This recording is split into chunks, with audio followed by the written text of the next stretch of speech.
구약성경 창세기 5장 1절과 2절을 저와 여러분들이 함께 한 목소리로 읽도록 하겠습니다. 이것은 아담의 계보를 적은 책이니라. 하나님이 사람을 창조하실 때에 하나님의 모양대로 지으시되 남자와 여자를 창조하셨고 그들이 창조되던 날에 하나님이 그들에게 복을 주시고 그들의 이름을 사람이라 일컬으셨더라. 3절을 제가 읽겠습니다. 아담은 130세에 자기의 모양 곧 자기의 형상과 같은 아들을 낳아 이름을 셋이라 하였고. 아멘. 네, 이렇게 오늘 우리가 이 창세기에 나와 있는 이 말씀을 통해서 하나님의 창조에 대해서 또한 뿐만 아니라 인간의 범죄에 대해서 그리고 또한 그 범죄함에 대한 하나님의 심판에 대해서 살펴보도록 할 것입니다. 오늘 우리가 듣고 나눌 이 말씀은 우리가 그동안 복음의 기초라든지 아니면 주일학교 공과를 통해서 우리가 이미 많이 배웠던 내용들이기 때문에 오늘 말씀은 특별히 어렵지는 않을 거예요. 한번 잘 집중해서 말씀을 들었으면 좋겠습니다. 네, 성경에는요, 이 창조부터 마지막 이어지는 그 새 창조에 이어지는 그 구속의 드라마를 우리에게 보여줍니다. 특별히 이 성경의 첫 문장은 여러분들이 다 잘 알고 있듯이 태초에 하나님이 천지를 창조하시니라라고 시작되고 있습니다. 여기에서 말하는 이 창조라고 하는 것은 무슨 말이냐? 창조라고 하는 것은 이전에 존재하지 않았던 것을 새롭게 존재하게 하는 것, 이것이 바로 창조예요. 창조라고 하는 것은 이전에 전혀 존재하지 않았던 것이 새롭게 존재하게 되는 것인데, 이 창조는 오직 누구만 할 수 있느냐? 오직 하나님만이 하실 수 있는 거예요. 하나님이 아닌 다른 존재들은 결코 이 창조를 할 수가 없는 것입니다. 그리고 이 창세기 1장 1절에서부터 시작된 이 창조는 1장 뒷부분에서 마무리되고, 그리고 이제 2장 전반부에는 이 창조를 완성하신 하나님이 안식하시는 내용이 나오고 있습니다. 그렇기 때문에 이 하나님의 안식은 인류 역사의 새로운 출발점이다라고 말할 수 있는 거예요. 그리고 이 하나님이 안식하실 때 하나님이 아무것도 안 하고 그냥 푹 쉬고 계시느냐, 주무시고 계시느냐? 그것은 아니죠. 하나님이 안식하신다, 이 말은 어떤 말이냐면 이제 창조의 모든 일들이 끝이 났고 이제부터는 하나님께서 섭리 가운데 만물들을 다스리신다라고 우리가 그렇게 이해해야 하는 것입니다. 하나님은 섭리로 만물을 다스리고 계십니다. 그것은 지금도 그렇다는 것입니다. 이렇게 창조라고 하는 것이 오직 하나님만이 하실 수 있는 일이다라고 말하니까 어떤 사람들은 말합니다. 지금도 그런 창조가 있지 않습니까, 목사님? 이전에 없던 것들을 새롭게 만들어내는 그런 일들이 있지 않습니까? 라고 말하는데, 사실 그러한 것들은 하나님께서 하셨던 그 창조와는 근본적으로 다른 일이라는 것입니다. 예를 들면 이런 거죠. 우리가 이 새 생명 탄생의 역사를 목격합니다. 아이가 어머니 뱃속에서 태어나는 것, 이것도 일종의 생명의 창조다라고 말할 수 있을 건데, 또 그리고 이것에 대해서 다윗은 뭐라고 이야기했느냐 하면 하나님께서 얼마나 신기하고 경이롭게 자신을 어머니의 그 뱃속에서 창조하셨는지 그렇게 시편 139편에서 노래하고 있지만, 그럼에도 불구하고 이 창조는 아까도 말씀드렸던 그 하나님의 첫 번째 창조 6일의 그 창조와는 전혀 차원이 다르다는 것입니다. 그렇지 않습니까? 있는 것에서 무언가를 만들어내는 것은 우리 인간도 할 수 있는 일이라는 겁니다. 어떤 선제된 그런 것들을 가지고 할 수 있는 것은 인간도 할 수 있는 일이지만, 그러나 전혀 없었던 그러한 개념도 없었고 모든 것의 존재조차도 없던 상태에서 완전하고 철저한 무의 상태에서 유를 창조하시는, 그것도 완벽한 유를 창조하시는 것은 오직 하나님만이, 전능하신 하나님만이 가능하다는 것이죠. 왜 제가 이렇게 창조 사건을 여러분들에게 말씀드리느냐 하면 우리가 이 창조 사건을 통해서 알아야 되는 것이 있는데 그것은 바로 무엇이냐 하면 창조주, 유일하신 창조주가 있고요. 그리고 그 유일하신 창조주 이외의 모든 것들은 다 무엇냐? 바로 이 창조주께서 창조하신 피조물이라는 거예요. 하나님이, 다시 말하면 하나님이, 오직 하나님만이 유일한 창조주이시며 하나님을 제외한 나머지 모든 것들은 무엇이다? 바로 피조물들이다 라고 하는 거예요. 바로 이 창조를 통해서 우리는 창조주와 피조물을 구분할 수 있어요. 구별할 수 있어요. 자, 그렇게 될 때 인간은 누구를 경배해야 됩니까? 누구를 숭배해야 되나요? 같은 동급인 피조물을 경배하고 숭배할 필요가 있을까요? 없다는 거예요. 인간은 오직 창조주이신 하나님만을 경배하고 숭배하는 거지, 그 하나님만을 찬양하고 그 하나님께 예배하는 것이지, 인간과 동급인 그리고 오히려 더 인간보다 열등한 것들을 우리가 예배하고 경배하고 숭배할 필요는 없다는 거예요. 만약에 우리가 인간과 동급이거나 아니면 인간보다 열등한 것을 예배하고 경배하고 숭배한다면 진짜 창조주, 진짜 창조주께서 얼마나 화가 나고 얼마나 섭섭해 하실 건가요? 그렇지 않습니까? 집에 아빠가 있는데 아기들이 아빠 보고 아빠라고 해야지 다른 사람 보고 아빠 아빠하고 따라다니면 말이 안 되는 이야기잖아요. 그것과 비슷하다는 것입니다. 오직 한 분의 창조주가 계시고 그리고 우리 피조물들은 그 한 분의 창조주만을 경배해야만 하는 것입니다.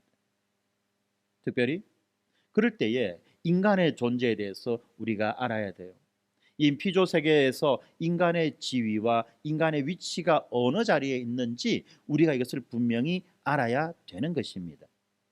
특별히 창세기 1장 26절에 보면 여러분들도 다 아시는 이야기죠. 하나님께서는 사람의 형상을 따라, 아니죠, 하나님의 형상을 따라 사람을 만들었다라고 되어 있습니다. 누구의 형상을 따라? 하나님의 형상을 따라 사람을 만들었다라고 그렇게 나와 있어요. 창세기 1장 26절에 보면 이렇습니다. 하나님이 이르시되 우리의 형상을 따라 우리의 모양대로 우리가 사람을 만들고, 다시 말하면 사람은 하나님의 형상과 하나님의 모양대로 피조된, 다시 말하면 만들어진 존재라는 거예요.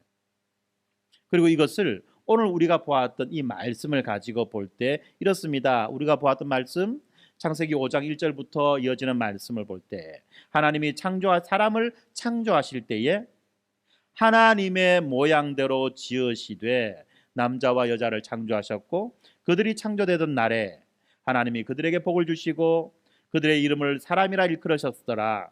하나님은 130세에, 잘 들으세요, 아담은 130세에 자기의 모양 곧 자기의 형상과 같은 아들을 낳아 이름을 셋이라고 하였고 라고 하면서 아담이 낳은 아들에 대해서 뭐라고 표현하느냐 하면 자기의 모양, 자기의 형상과 같은 아들이라고 말합니다. 다시 말하면 이 말이 무슨 말이냐면, 자, 사람이 하나님의 형상과 하나님의 모양대로 창조되었다고 했죠. 아까 아담이 자기의 형상과 자기의 모양대로 창조된 자를 아담의 아들이라고 말했다라고 했지 않습니까? 그러면 하나님의 형상과 하나님의 모양대로 창조된 자를 뭐라고 말하면 좋을까요? 하나님의 아들이다라고 말하면 좋을 것입니다. 바로 이렇게 사람은 하나님의 아들로 지어졌어요. 하나님의 아들이라고. 자, 바로 이것 때문에 사람의 지위가 드러나는 거예요.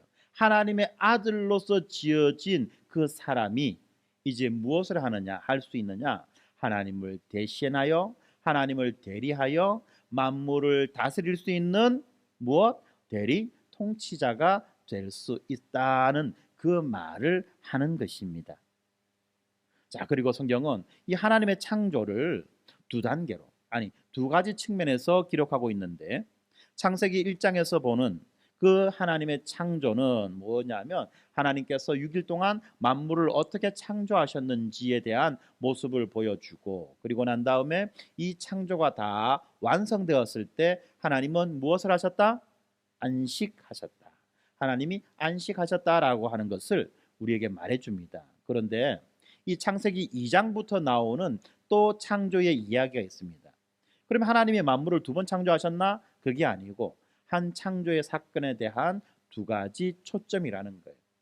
창세기 2장 4절부터 나오는 이 창조에 대한 이야기는 바로 창조의 하이라이트인 사람의 창조를 자세하게 그렇게 설명해 주고 있는 것입니다. 네. 그리고 하나님은 사람을 창조하셨고, 그리고 난 다음에 사람을 어디에 두셨죠?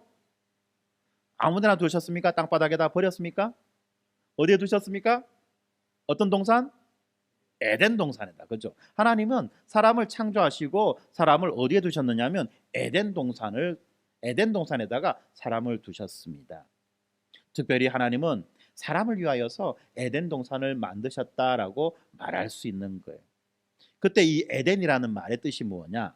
에덴이라는 말의 뜻은 바로 기쁨이다, 낙원이다, 파라다이스. 기쁨이다, 낙원이다는 그런 말이에요. 자, 에덴 동산에 무엇이 있었습니까? 보기에 아름답고 먹기에 좋은 각종의 나무들이 있었다는 거예요. 딸기나무, 포도나무, 사과나무, 바나나, 파인애플 등등등등. 그죠? 온갖 이 종류의 나무들이 다 있었다는 거예요. 거기에 사자도 있고 코끼리도 있고 호랑이도 있고 말도 있고 낙타도 있고 다 있어요. 모든 짐승들이 함께 더불어서 아름답게 살아가는 풍요로운 동산, 바로 그것이 에덴이었던 것입니다. 자, 그리고 그 에덴 동산의 중앙에는 무엇이 있었습니까? 두 그루의 나무가 있었는데 하나는 선악을 알게 하는 나무가 있었고, 또 하나는 무엇이 있나요? 생명의 나무, 그죠? 생명의 나무가 있었다고 말하고 있습니다. 그리고 또 이 에덴 동산은 어떻습니까? 물이 솟아나옵니다. 에덴 동산에서는 물이 펑펑 솟아나옵니다. 이 물은 어떤 물입니까? 생명의 물이며 또한 아주 영양분이 많은 물이죠. 이 강물이 흘러나와 가지고 이 동산을 적시고, 그리고 동산에서 네 갈래로, 동서남북 네 갈래로 뻗어나갑니다. 그래서 당시에 아무도 없던 그 땅을 적시면서 강물이 그 땅을 적시면서 흘러가죠. 그리고 강물이 지나가는 그 곳곳마다 모든 곳에서 또 어떻습니까? 생명들이 자라나는 거예요. 이렇게 생명은 에덴에서부터 흘러나와서 온 세상으로 전해져 가고 있었습니다. 그리고 이 에덴은 어떤 곳이냐? 하나님이 거하시는 장소이며, 또한 거기에서 사람과 하나님이 만나는, 사람과 하나님이 만나서 교제하는 바로 그러한 장소였다는 것이죠. 하나님이 거하시는 곳이고, 또한 하나님과 사람이 만나는 곳, 바로 그곳이 에덴이었다는 것입니다. 그리고 오늘날 하나님이 거하시고 하나님과 사람이 만나는 그 장소가 뭐냐? 바로 성전이라는 거예요. 이 성전이 하는 역할이 뭐냐? 바로 하나님의 임재와, 그리고 사람이 하나님을 만나 하나님을 예배하고 경배하는 그러한 기능을 하는 곳, 그것이 바로 성전이다라고 말할 수 있어요. 그렇기 때문에 에덴 동산은, 그죠? 풍요로운 낙원이며 동시에 거룩한 성전이다라고 말할 수 있는 것입니다. 그렇게 하나님은 이 아담에게 하나님의 동산이자 또한 동시에 이 낙원의 동산이자 또한 동시에 거룩한 성전인 이 에덴을 아담에게 맡기셨습니다. 창세기 2장 15절에 보면 여호와 하나님이 그 사람을 이끌어 에덴 동산에 두어 그것을 경작하며 지키게 하시고라고 그렇게 말씀하고 있죠. 여기에서 두 단어가 나옵니다. 하나는 경작하고 또 하나는 지킨다라는 말이 나와요. 예, 우리가 세계관 배울 때, 기초 세계관 배울 때 세상 앞에서 나는 누구냐라고 했을 때, 세상 앞에서 나는 누구죠? 나는 나는 세상을 지키고 경작하고 다스릴 사명을 받은 사람입니다. 예. 나는 세상을 지키고 다스릴 사명을 받은 사람입니다라고 할 때 그때 그 말들이 뭐냐면 경작한다, 지킨다 이런 말인 거예요. 여기서 경작한다는 말은 어떤 말이냐면 바로 아바드라는 말이고요. 지키다라는 말은 샤마르라는 말인데 이 아바드와 샤마르는 어디에서 사용되어지느냐 하면은 바로 이 제사장과 관련돼서 사용되어지는 말인 거예요. 다시 말하면 이 하나님과 백성 사이를 중재하고 하나님 앞에서 백성을 대표하며 또 이 거룩한 성전을 관리하는 이 제사장들에게 사용되어지는 그 말이 이 경작하다 아바드와 지키다 샤마르라는 이 말이라는 것입니다. 다시 말하면 성경은 의도적으로 이 경작하다 지킨다 아바드와 샤마르 이 말을 사용해서 아담이 에덴에서 맡은 일이 어떤 성격을 가지고 있는 것이냐 하는 것을 드러내는 거죠. 다시 말하면 아담은 그냥 에덴에서 단순히 농사짓고 살아가는 농부가 아니라 그 에덴 동산을 지키고 다스리고 보호하고 관리하는 바로 그러한 제사장으로서의 역할을 했다라는 것을 성경이 말해주고 있는 것입니다. 그렇습니다. 아담은 이 왕이나 주인이 아니라 제사장, 다시 말하면 하나님의 통치 아래에 있는 그 대리인으로서 이 동산을 관리해야만 했습니다. 하나님은 이 사실을 이 선악과를 알게 하는 이 선악을 알게 하는 나무에 대한 명령을 통해서 아담에게 매우 분명하게 알려주었죠. 여호와 하나님이 그 사람에게 명하여 이르되 동산 각종 나무의 열매는 내가 임의로 먹되 선악을 알게 하는 나무의 열매는 먹지 말아라. 내가 먹는 날에는 반드시 죽으리라 하시니라 라고 하면서 이 선악을 알게 하는 나무의 열매는 먹지 말라고 했죠. 바로 이것을 가지고 아담이 무엇을 지키며 살아야 되는지에 대해서 보여주었다는 것입니다. 선악을 알게 하는 나무. 왜 선악을 알게 하는 나무의 열매를 먹지 말라고 했을까? 자, 이것은 이런 거죠. 선과 악을 결정하고 구분하는 기준. 선이 있고 악이 있다는 것 아닙니까? 선악을 알게 하는 나무다라고 하면 어떤 말이냐면 이제 선과 악을 결정하고 구분하는 그 기준이 누구에게 있느냐? 그 기준은 원래 하나님에게 있는 거예요. 선과 악을 정하는 그 기준은 하나님에게 있다는 것입니다. 그래서 하나님이 선하다라고 하면 그것은 선한 것이고 하나님이 악하다 하면 그것은 악한 것이 되어야 되는 거죠. 그것이 바로 하나님의 주권이요 또한 하나님의 대리인으로서 이 아담이 지켜야만 되는 일이었다는 것입니다. 그런데 만약에 그 선악을 알게 하는 그 나무의 열매를 먹게 되면 이제 이 선과 악의 그 기준은 누가 가지게 될 것입니까? 사람이 가지게 되는 거예요. 그래서 사람이 자기 마음대로 선이다 악이다라고 그렇게 판단하게 되는 거예요. 다시 말하면 하나님만이 하실 수 있는 이 일에 대해서 사람이 이제 자기가 마음대로 이제 간섭하고 개입하게 된다는 것입니다. 그런데 그것은 올바른 것이 아니라는 것, 피조물이해서는 안 되는 일이라는 것을 이 나무에 대한 명령이 보여주고 있는 것이에요. 그렇기 때문에 이 선악을 알게 하는 이 나무는 아담이 창조주이신 하나님의 통치 아래에서 이 동산을 관리한다는 사실을 기억시켜주는 하나님의 방법이었던 거예요. 그렇기 때문에 아담이 이 선악을 알게 하는 나무를 보았을 때 무엇을 생각해야 됩니까? 그래, 나는 하나님의 대리인으로서 이 동산을 지키고 다스리고 관리하는 자다 라고 하는 것을 기억해야만 하는 것이었습니다. 그리고 또한 이 에덴 동산에는 나라라고 하는 개념이 들어있어요. 나라. 왜냐하면 보겠습니다. 여기에는 이 에덴 동산에는 무엇이 있습니까? 하나님의 형상으로 지어진 하나님의 백성이 있어요. 또 이 에덴 동산은 하나님의 거룩한 성전이라고 하는 이 장소가 있죠. 그리고 또한 이 선악을 알게 하는 나무는 하나님의 통치를 드러내는 것이고 또한 하나님의 대리자인 하나님의 아들 아담이 이제 하나님을 대리하는 왕으로서 에덴을 다스리고 있는 것이죠. 바로 이렇게 백성이 있고 영토가 있고 왕이 있는 그리고 하나님의 통치하심이 있는 바로 이것이 무엇입니까? 나라라는 거예요.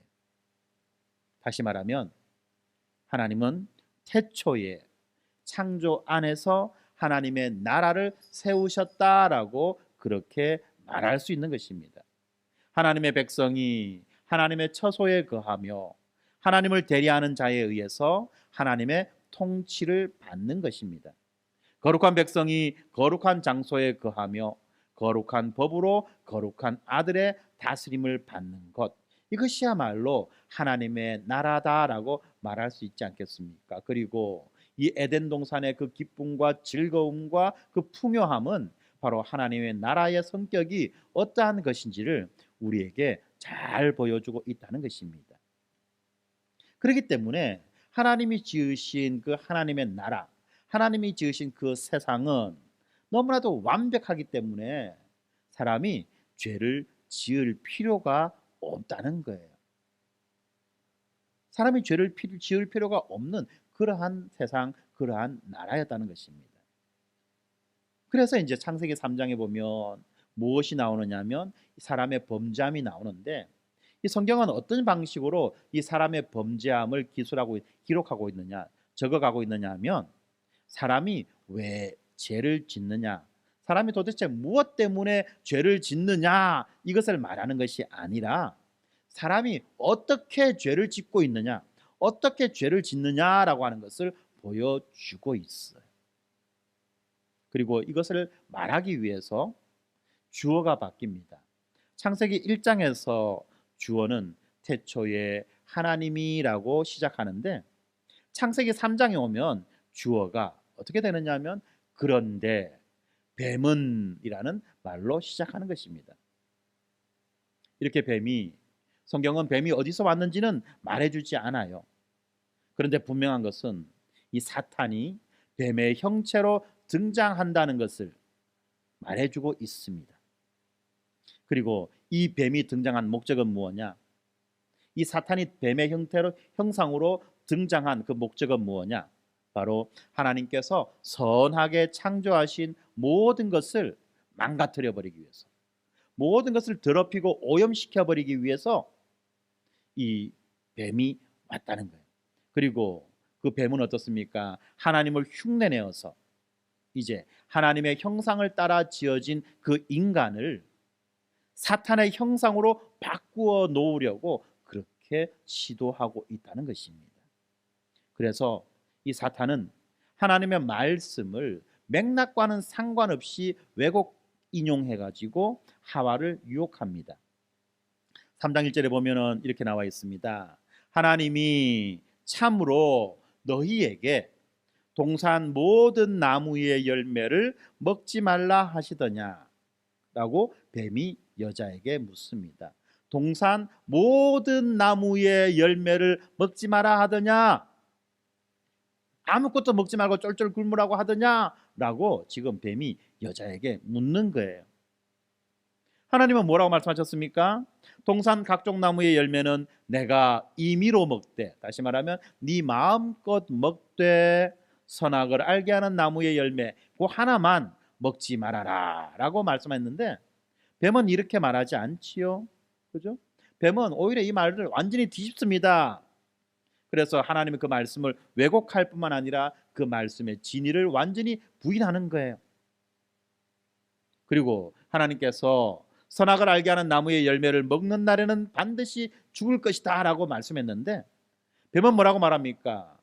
결코 죽지 아니하리라, 결코 죽지 아니하리라 라고 말하는 거예요. 자, 그러니까 어떻습니까? 이 뱀의 말만 듣다 보면 마치 하나님이 거짓말하는 거짓말쟁이로 그렇게 여겨지게 된다는 것입니다. 사탄은요, 이 사람으로 하여금 하나님이 의로우심과 진실하심으로 율법을 주시고 심판하는 분이라는 것을 오해하게 만들어 주어서 하나님을 믿을 수 없는 그런 존재로 만들어 버리는 거예요. 자, 그렇기 때문에 지금 그 사탄의 말을 들은 이 하와는 어떻습니까? 누구를 신뢰해야 되는지, 누구의 목소리를 귀에 누구의 목소리에 귀를 기울여야 되는지 그것을 선택해야만 했습니다. 그런데 하와는 무엇을 선택했습니까? 그 결과 우리는 잘 알고 있지요. 네, 하나님을 선택한 것이 아니라 뱀의 말을 듣는 것을 선택했습니다. 그래서 불행하게도 하와는 그 선악을 알게 하는 나무의 열매를 따먹고, 그리고 그 열매를 누구에게도 줍니까? 아담에게도 줘요. 그리고 아담도 그것을 먹습니다. 예, 여러분, 그때 아담은 도대체 무엇을 하고 있었을까요? 아담은 마땅하게 무슨 일을 해야 되죠? 아담은 어떻습니까? 하나님의 진실하심을 변호해야 되죠. 하나님은 그런 분이 아니야. 우리 하나님은 그런 분이 아니야. 거짓말하시는 분이 아니야. 그리고 또한 아내 하와에게 하나님이 무엇을 말씀하셨는지를 분명히 가르쳐 줘야 돼요. 하나님이 말씀하신 것은 동산에 있는 모든 나무의 열매를 다 먹어도 된다. 그러나 선악을 알게 하는 나무의 열매만 먹지 말라고 하셨어. 라고 하와에게 다시 가르쳐 줘야 되는 거예요. 그것이 바로 아담의 일이었다는 것입니다. 우리도 마찬가지죠. 우리도 복음을 모르는 자들, 또는 복음을 들었는데 복음을 잊어버린 자들, 복음을 기억하지 못하는 자들에게 이 아담의 심정으로 복음을 가르쳐 줘야 될 필요가 있다는 것입니다. 뿐만 아니죠. 아담은 이렇게 하와를 유혹하는 그 뱀을 어떻게 됩니까? 야단치고, 그죠? 야단치고 물리쳐야 돼요. 전문 용어 있지 않습니까? 전문 용어. 세 글자 전문 용어. 꺼져라. 그죠? 이 꺼져라라고 해야 되는 거예요. 누구에게? 하와에게. 아니, 하와가 아니죠. 누구에게? 뱀에게. 네, 뱀을 꾸짖고 물리쳐야만 했습니다. 왜요? 아담은 지금 피조물을 다스리는 하나님의 대리 통치자잖아요. 그러니까 누가 누구를 무서워해야 됩니까? 뱀이 아담을 무서워해야 됩니까? 아담이 뱀을 무서워해야 됩니까? 뱀이 아담을 무서워하고 아담의 말을 들어야 되잖아요. 그런데 아담은 아무것도 한 일이 없어요. 성경은 아담이 무엇을 했다라고 말하고 있지 않다는 겁니다. 여러분들 한번 잘 생각해 보세요. 질서가 어떻게 됐는지를. 미천한 그 피조물 뱀의 형태로 나타난 그 사단이 지금 누구에게 명령합니까? 하와에게 명령하죠. 그리고 그 하와는 지금 누구에게 명령합니까? 아담에게 명령해요. 뭐라고 명령합니까? 먹어라. 그죠? 그렇게 이야기한 거예요. 지금 하와는 누구의 말을 들었습니까? 뱀의 말을 들었어요. 아담은 누구의 말을 들었습니까? 하와의 말을 들었어요. 지금 도대체 누가 누구에게 순종하고 있느냐는 거죠. 바로 이것이 죄라는 것입니다. 죄는요, 모든 질서를 뒤집어 엎는 거예요. 하나님이 세우신 모든 질서를 뒤집어 엎는 것, 완전히 거꾸로 만들어 버리는 것이 죄라는 것입니다. 그러한 죄의 결과로서 어떤 일이 일어나느냐면, 하나님이 하나로 만들어진, 하나님이 하나로 만들어 주신 것이 나누어집니다. 쪼개집니다. 그리고 하나님이 나누어 놓은 것들이 이제는 어떻게 되느냐? 거꾸로 하나가 되는 거예요. 이러한 죄의 결과가 즉각적으로 나타났습니다. 이 선악을 알게 한 나무의 열매를 맺자마자 바로 이 죄의 결과가 나타났다는 거예요. 사탄은 그들에게 무엇을 말했습니까? 너희들이 하나님께 불순종하면 자유와 힘을 갖게 될 것이다 라고 그렇게 말하는 것입니다. 친구들이 뭐라고 말합니까? 엄마 말, 아빠 말 듣지 마. 가서 나 성질 부리고 다구지기 봐 한번. 그러면 엄마 아빠는 네가 원하는 거 해줄 수밖에 없어. 감 지르고 막 한번 깽판 지겨봐. 그럼 엄마 아빠는 네가 원하는 걸 해줄 거야 라고 말하는 그것 자체가 사탄의 말이라는 거예요. 사탄은 지금 그들에게 하나님께 불순종하면 자유와 힘을 갖게 될 것이라고 말합니다. 그런데 실제로 자유와 힘을 가졌습니까? 그렇지 않지요. 수치심과 두려움이 이들을 엄습했습니다. 속박과 무기력에 이들이 사로잡혔습니다. 그들이 누리던 그 생명의 환희와 충만함이 이제 사그라져 버렸습니다. 그러니까 그들은 죄를 짓자마자 하나님을 피하기 위해서 숨었고, 또한 상대방으로부터 숨기 위하여 무화과 나무 잎으로 자신을 가렸던 것입니다. 스스로 하나님이 되고자 창조주이신 하나님께 대항하고 그 전쟁을 선포했으나 그들은 숨고 도망하며 자기의 몸을 가리는 그런 비참한 처지가 되고 말았던 것입니다. 세상 그 무엇으로도 끊을 수 없이 견고했던 그 사랑과 믿음의 관계가 이제는 산산조각이 나게 된 것입니다. 하나님은 그들에게 무슨 일이 일어났는지 다 알고 계셨어요. 그래도 하나님이 무조건 그들을 비난하거나 또는 그들을 저주하지 않고 하나님은 남자인 아담에게 먼저 물으십니다. 이 대리자로서 책임을 지는 그 아담에게 먼저 온유한 부모처럼 부드러운 목소리로 묻습니다. 그 나무의 열매를 네가 먹었느냐? 그 나무의 열매를 네가 먹었느냐? 하나님이 모르고 묻는 게 아니에요. 알고 묻는 거예요. 예를 들면 이런 거죠. 왜? 아빠가 어느 날 이제 귀가해서 집으로 이제 돌아왔습니다. 그런데 집에 와 보니까 집이 어떻게 되어 있느냐면 난장판인 거예요. 거실에 있는 선풍기는 자빠져 있고 책은 막 이 책꽂이에 꼽혀 있는 책들은 막 흩어져 있고 아이들은 이 책 흩어진 책 사이를 뛰어다니면서 공놀이 하고 있고 그러다가 띵동 아니죠. 띵동이 아니죠. 띠띠띠띠띠띠 띠리리리 무슨 소리입니까? 무슨 소리죠? 문이 열리는 소리. 그러니까 착 나자마자 아이들이 아무 짓도 안 했다는 듯이 탁 숨어버립니다.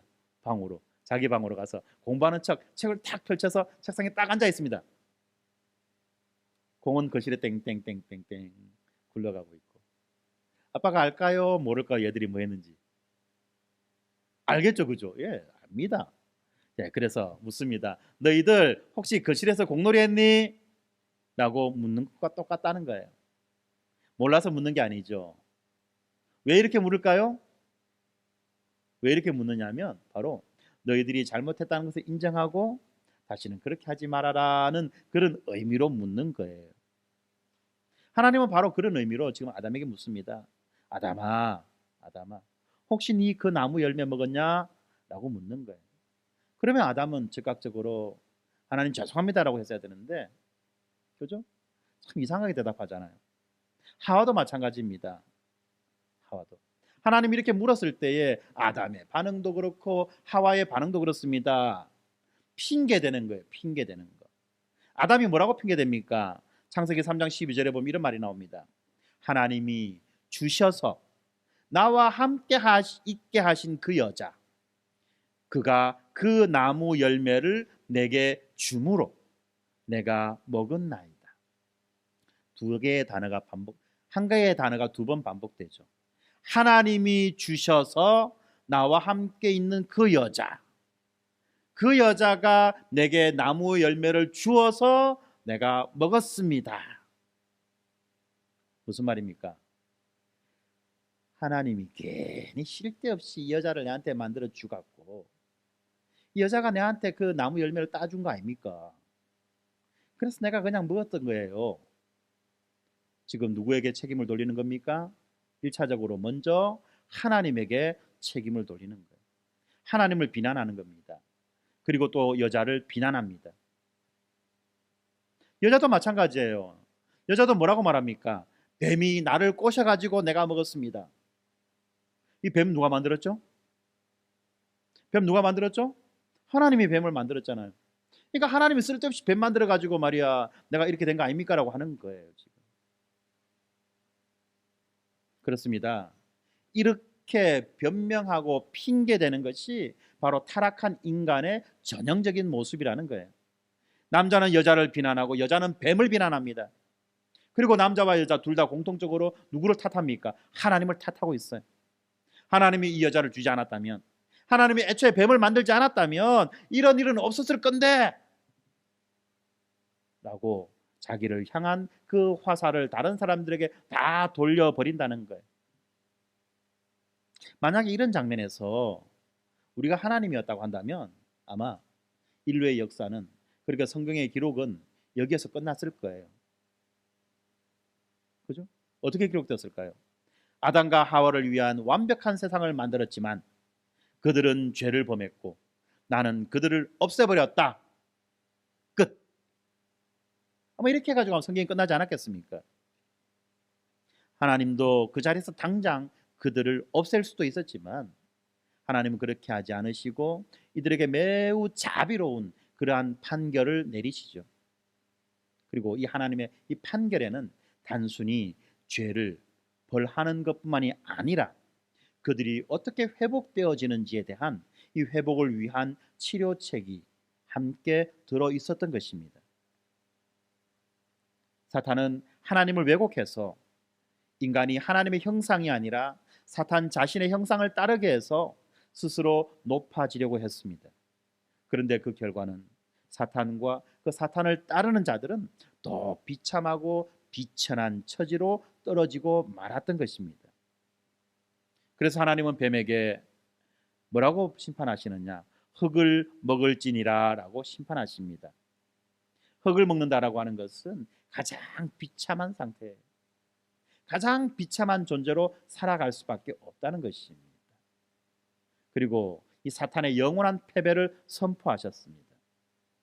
사탄이 그 위대한 승리, 사탄이 누리고자 했던 그 위대한 승리를 하나님은 바로 뒤집어 엎어서 사탄의 영원한 패배를 선포하신 것입니다. 창세기 3장 15절에 우리가 잘 알고 있는 말씀이 나오죠. 내가 너로 여자와 원수가 되게 하고 내 후손도 여자의 후손과 원수가 되게 하리니 여자의 후손은 너의 머리를 상하게 할 것이고 너는 그의 발꿈치를 상하게 할 것이니라 라고 말씀하시며 이 뱀을 심판하시고 또한 뱀에게 영원한 패배를 그렇게 선포하시는 것입니다. 그리고 이어서 하나님은 이 여자를 심판하십니다. 모든 것이 죄로 인해서 틀어졌어요. 여자에게 내려진 심판은 어떤 겁니까? 바로 이 여인의 정체성에 관한 것이죠. 임신과 출산에 따르는 고통과 수고가 더해지는 것입니다. 그런데 이 고통과 수고라고 하는 이것은 물론 이것만 해도 엄청난 고통과 엄청난 수고이지만 이 타락한 세상에서 어머니로 그리고 여인으로 살아가는 그 아픔에 비하면 이 고통과 이 수고는 아주 작은 것에 지나지 않는다는 겁니다. 한번 볼까요? 하와는 배 아파서 이 아이를 낳았을 뿐만 아니라 이제 아이를 키워가는 과정 가운데 끔찍한 그 고통을 당하지 않습니까? 둘째 아들 아벨이 아주 잔인하게 살인당했습니다. 그런데 그 살인자가 누굽니까? 바로 큰아들 가인인 거예요. 큰아들은 살인자가 되었고 작은 아들은 사망자가 된 거예요. 사람이 경험할 수 있는, 겪을 수 있는 어떻게 보면 가장 극단적인 극한의 그러한 고통인 것입니다. 비록 나중에 셋이라고 하는 아들을 얻었지만 이 어머니 하와의 마음은 그 인간의 타락한 범죄함의 결과로서 말할 수 없는 참혹한 그러한 아픔과 고통을 겪게 되었던 것입니다. 남자에 대한 심판도 마찬가지입니다. 이 남자에 대한 심판도 그 남자의 정체성과 관련되어 있습니다. 아담은 땀으로 온몸을 적시는 고통과 수고의 일이 만족한 성취가 아니라 만족스러운 성취가 아니라 힘겨운 고역이 되는 먹고 살기 위한 힘겨운 고통의 일이 되는 바로 그러한 인생을 살아야만 했던 것입니다. 그 인생은 슬픔과 좌절과 고통으로 가득한 인생이었던 것입니다. 이처럼 남자와 여자 모두 그들의 존재의 가장 깊은 곳에서부터 고통을 겪는 그런 심판을 이들은 받았던 것입니다. 그런데 이것보다 더한 것이 있죠. 그들에게 내려진 궁극적인 심판이 있습니다. 그것은 바로 죽음이라는 겁니다.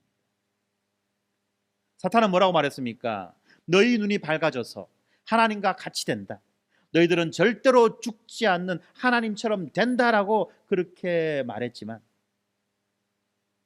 이 사탄의 말을 들었던 그 결과는 사탄이 했던 그 거짓말과는 정반대였다는 것입니다. 바로 이 죽음이 심판의 핵심입니다. 우리는 흙으로 돌아가야 하며 언젠가는 사랑하는 이들과 작별해야만 하는 것입니다. 죽음은 죄가 가져온 고통이 무언지 생생하게 보여줍니다. 아담과 하와는 에덴 동산에서 쫓겨났고 생명을 주시는 하나님과 교제하는 그 특권을 빼앗겨 버렸습니다. 에덴 동산에서 누렸던 그 삶은 이제는 존재하지 않습니다. 그들이 돌아오지 못하도록 하나님은 그릇과 불칼을 두어서 에덴 동산을 지키게 하셨습니다. 그 이후로 이제 인간은 에덴 동산을 상징하는 모형인 이 성전의 지성소에 1년에 단 한 번, 그것도 속죄일에 드리는 그 제물의 피를 가진 제사장만이, 대제사장 그 한 사람만이 들어갈 수 있었습니다. 그리고 또한 이 하나님의 임재를 상징하는 그 언약궤도 금으로 만든 그 그룹의 아래에 두어서 분명하게 구별했던 것입니다. 이러한 모든 것들은 우리가 하나님께 나아가는 일이 그저 주어지는 그러한 쉬운 길이 결코 아니다라는 것을 우리에게 보여주는 것입니다. 원래 인간은 언제든지 하나님과 만나서 하나님과 교제하고 하나님을 예배하는 바로 그러한 존재로 지음받았으나 이제 타락하여 하나님 앞에서 쫓겨나 버린 그러한 존재는 더 이상 하나님 앞으로 나아갈 수도 없었고, 또한 하나님 앞으로 나아간다 하더라도 아주 힘들고 어려운 그러한 방식으로 하나님 앞에 나아갈 수밖에 없는 그런 상태가 되었다는 것입니다. 이것이 바로 죄의 결과죠. 죄는 모든 것들을 복잡하고 어렵게 그렇게 만들었습니다. 그리고 이 모든 것은 바로 아담의 타락에서부터 출발합니다. 그런데 하나님은 이 잃어버린 모든 것들을 회복하겠다고 약속하셨지요. 창세기 3장 15절에 말씀하셨던 것처럼 이 여자의 후손이 와서 이제 뱀의 세력을 깨어 부수고 이제 참된 완전한 해방을 준다라고 그렇게 약속하신 것입니다. 그리고 그 약속을 따라서 여자의 후손이신 그리스도가 엄청난 대가를 치르고 하나님의 그 약속을 이루어 내시는 거죠. 바로 이 예수 그리스도가 언약의 성취자로 오셔서 십자가에 매달려 못 박힘을 당하여 죽으시는 바로 그 엄청난 사건이 이제 준비되어져 가고 있고, 창세기 첫 부분에서도 바로 그 엄청난 사건을 지금 예고하고 있는 것입니다. 왜 이런 일이 있어야만 할까요? 왜 반드시 이러한 엄청난 일들이 있어야만 할까요? 그것은 바로 인간의 죄가 얼마나 심각한지, 얼마나 두려우고 얼마나 고통스럽고 얼마나 비참한 결과를 가지고 오는지를 생생하게 보여주고 있기 때문에 그렇다는 것입니다. 우리가 창세기의 첫 부분을 보면서 그야말로 앞으로 벌어지는 모든 일들에 대한 하나의 실마리를 우리는 발견할 수 있는 것입니다. 죄가 어떤 것인지, 그 죄의 결과가 무엇인지를 우리가 알 수 있다는 것입니다. 죄는 모든 질서를 뒤집어 엎습니다. 마땅히 숭배하고 경배하고 찬양해야 될 그분을 찬양하지 못하고, 마땅히 통치하고 다스려야 될 그것을 거꾸로 찬양하고 경배하고 예배하게 만들어 버린다는 거죠. 그리고 그 죄는 이미 하나님께서 은혜로 우리에게 주셨던 모든 것들을 다 잃어버리고 빼앗겨버리는 그러한 비참한 결과를 낳는다는 것을 우리가 기억해야만 하는 것입니다. 그리고 이 아담과 하와의 타락 이후로, 범죄함 이후로 그 아담에게 속한 모든 자들은 바로 이렇게 뒤집어진 그 질서 속에서, 그리고 그 비참한 결과 속에서 평생을 살아갈 수밖에 없는 숙명을 가지고 태어난 자들이 되는 것입니다. 평생을 고통 가운데 살다가 고통 가운데 죽어버리는, 그리고 죽었었다고 해서 그것이 끝나는 것이 아닌 그러한 비참한 인생을 살아가는 것이죠. 평생을 사랑했던 그 사람과 헤어지고 이별하는 아픔, 그것은 말할 것도 없고, 평생을 수고하고 애쓰고 노력한다 하더라도 아무 결과도 없는, 아무것도 아닌 그러한 허망하고 허무한 인생을 살아갈 수밖에 없는 그러한 숙명, 이것이 바로 죄인의 숙명이라는 것입니다. 바로 그러한 숙명을 타고 그 숙명대로 살다가 죽을 수밖에 없는 그런 존재가 우리였다는 것입니다. 만약에 하나님께서 은혜를 주지 않으셨다고 한다면, 하나님께서 약속을 주시지 않으셨다 한다면, 그리고 약속대로 여자의 후손으로 오신 그 예수 그리스도를 보내주지 않으셨다라고 한다면, 우리도 어떠한 소망도 없이 절망 가운데 그렇게 뒤집어 엎어진 세상 가운데에서 살 수밖에 없는 자가 되었다는 것입니다. 그런데 이제 예수 그리스도가 우리에게 오셨습니다. 약속의 그 사람으로, 여자의 후손으로 예수 그리스도가 오셨습니다. 그리고 우리를 위하여 십자가에서 우리의 죄에 대한 모든 형벌을 다 받으셨습니다. 그러므로 이제 우리는 예수 그리스도를 믿음으로, 예수 그리스도와 연합함으로 더 이상 우리는 과거에 얽매여 살아갈 필요가 없는 자들이 된 것입니다. 더 이상 우리가 죄로 인해서 심판과 저주를 받을 필요가 없는 그러한 자들이 되었다는 것입니다. 그리고 이것이 복음입니다. 그리고 이 복음을 우리가 조금이라도 더 일찍 깨달아 알고 조금이라도 더 일찍 복음을 믿는다면 우리의 인생은 그야말로 다른 차원의 인생, 그야말로 더 행복한, 진짜 행복이 무언지를 알고 살아가는 그러한 인생이 될 것입니다. 바로 이러한 이야기들의 시작이 오늘 우리가 보았던 이 창세기 전반 부분 나와 있는 이야기들입니다. 앞으로 우리가 계속해서 이 말씀을 보면서 이 말씀 가운데에서 하나님은 어떻게 우리에게 복음을 보여주고 계신지, 어떻게 예수 그리스도를 우리에게 제시해 주시는지를 하나하나 살펴보며 나아가도록 하겠습니다. 함께 이 시간 우리가 기도하겠습니다. 오늘 들었던 말씀을 가지고 우리가 함께 기도합시다. 그렇습니다. 하나님이 우리에게 주신 그 세상은 그야말로 풍요의 세상이요, 행복의 세상이요, 기쁨의 세상이었는데 인간의 범죄함으로 인하여서 이 모든 것이 다 망가져 버리고 부서져 버리고 다 무너져 버리게 되었습니다.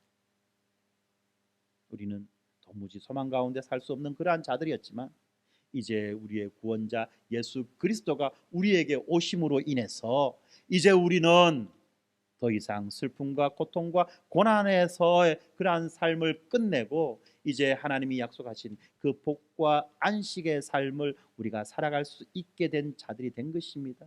다시 말하면 우리가 구원받은 자들로 살아갈 수 있게 된 것입니다.